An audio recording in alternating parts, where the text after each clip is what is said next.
This is a consonant sound. It's pronounced mm. I make this sound by closing my lips and letting the sound come through my nose. Mm. I can even feel my nose vibrating. You try. Mm. You can hear this sound at the beginning of the word more, in the middle of the word hammer, at the end of the word some, and at the beginning and end of the word mime. Now you try. Listen and repeat. More. Hammer. Some. Mime. Good.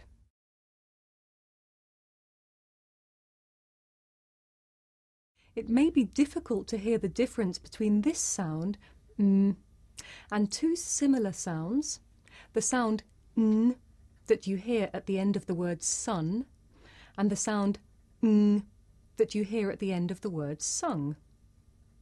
Now listen carefully and watch the shape of my mouth as I say these words.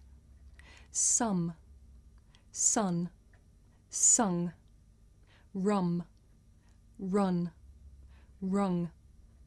Now you try. Listen and repeat after me. Some,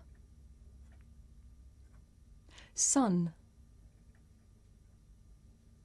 sung, rum, run, rung. Good.